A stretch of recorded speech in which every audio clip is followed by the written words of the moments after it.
Hello guys, നമ്മളിപ്പോൾ എവിടെയാണ്? നമ്മൾ നെല്ലിയാമ്പതിയിലാണ് ഗൈസ്. പോകുന്ന വഴിക്ക് ആനയെ കണ്ടു, ഞാൻ പേടിച്ചോടി. അത് ഞാൻ നേരെ ചെന്നപ്പെട്ടത് അതിലും വലിയ ഒരാളുടെ മുമ്പിൽ ഒരു കുരങ്ങൻ ഗൈസ്. നമ്മൾ വെറുതെ ഗ്ലാസ് താഴ്ത്തിയതാണേ. താഴ്ത്തിയപ്പോഴേക്കും അതിൻ്റെ ഉള്ളിൽ നിന്ന് എന്നേലും കിട്ടുമെന്ന് പറഞ്ഞ് എത്തി നോക്കുന്നുണ്ടായിരുന്നു. അത് കഴിഞ്ഞ് നമ്മളിങ്ങനെ കുറേ ദൂരം പോയി പിന്നെ ഞങ്ങൾക്ക് നല്ല വിശന്നപ്പോൾ സൈഡിൽ ചെറിയൊരു ചായക്കട ഉണ്ടായിരുന്നു.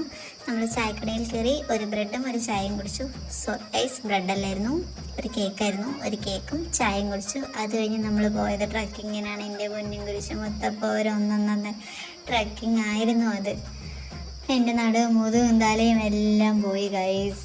അവിടെ ഇവിടെ എവിടെയാണ് ഇടി കിട്ടുന്നതെന്ന് ഒരു പിടുത്തം ഉണ്ടായിരുന്നില്ല. പക്ഷെ അവിടെ ചെന്ന് കഴിഞ്ഞപ്പം സെറ്റ് വ്യൂ ആയിരുന്നു, കലക്കം വ്യൂ. ഞങ്ങൾ ചെന്നപ്പോൾ മഴയങ്ങ് നിന്നപ്പോൾ കോട കുറവായിരുന്നു. എന്നാലും ഞങ്ങൾ വരാൻ നേരമായപ്പോഴേക്കും ക്ലൈമറ്റ് സെറ്റായി വന്നു. അപ്പം നമ്മളവിടെ കുറച്ച് നേരം കുറച്ച് ഫോട്ടോ ഒക്കെ എടുത്ത് വന്നു. പിന്നത്തെ വീഡിയോ ഇത്രയേ ഉള്ളൂ ഗൈസ്. ബൈ.